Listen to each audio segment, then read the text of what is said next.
The courthouse felt colder than I'd imagined, not in temperature, but in its atmosphere.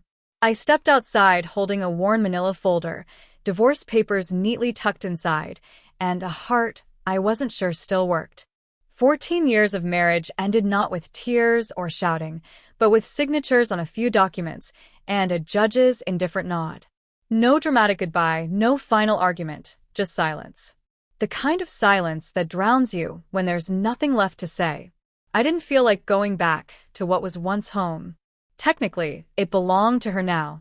The night before, I had packed everything I cared about into 2 suitcases, along with my old, creased copy of To Kill a Mockingbird. I left everything else behind. It felt simpler that way. Cleaner. With nowhere to be and no one to see, I ended up checking into a rundown motel on the edge of town. Its neon sign flickered unevenly, promising vacancy, cable weekly rates. The place smelled like old cigarettes and memories best forgotten. Stains marked the carpet. The air felt heavy, but it was quiet, and that was all I needed. The woman behind the counter looked like life had aged her faster than time. Sharp-eyed, hands worn down by years of work, she watched me closely, like she'd seen men like me before.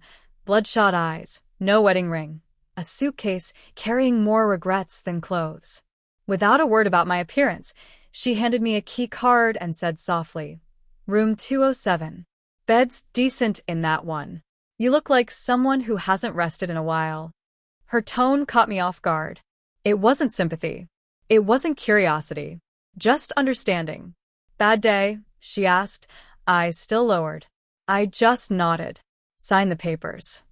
She gave me a tired, bittersweet smile. "Tonight, let yourself feel it. But don't carry it forever." Room 207 was exactly what I expected. A single bed, a weak lamp flickering in the corner, and the scent of stale cologne mixed with old smoke. I sat down on the edge of the bed and stared at nothing. I didn't cry. I didn't scream. I just sat there, feeling like I was a stranger inside my own skin. A ghost that hadn't realized it was dead yet. Later that night, needing something to do, I wandered down the hall to grab a soda from the vending machine. On the way back, I passed the front desk again. She was still there, sipping from a chipped coffee mug. When she saw me, she nodded once. "Feel like talking?" I shrugged. "Depends. You charging for therapy?" She chuckled softly. "No charge, son. Just been around long enough to know when a man's about to drown in pain he thinks he deserves." We sat down on a cracked bench near a fake potted plant, dusty and forgotten. I spoke slowly, the words falling out of me in pieces. Told her how my wife had drifted away. How I tried harder while she cared less. How she said I was boring. Predictable. Like being steady had become a flaw. She listened quietly, then said, "Some folks mistake peace for boredom. They forget storms aren't where you're supposed to live." I asked her if she'd ever been married. She nodded once. Said her husband left when she got sick. Told her he hadn't signed up for a broken wife. So she signed his walking papers and built a life without him. Her voice wasn't bitter, just honest. We sat in silence after that. Not awkward, just gentle. 2 strangers with open wounds, neither needing to explain. That night, I understood something for the first time. Healing doesn't always come from speaking. Sometimes, it's from being heard. The next morning, I found a note slipped under my door. Her handwriting was rough, but steady. It said, "You survived the ending. That's proof enough that you're strong enough to begin again.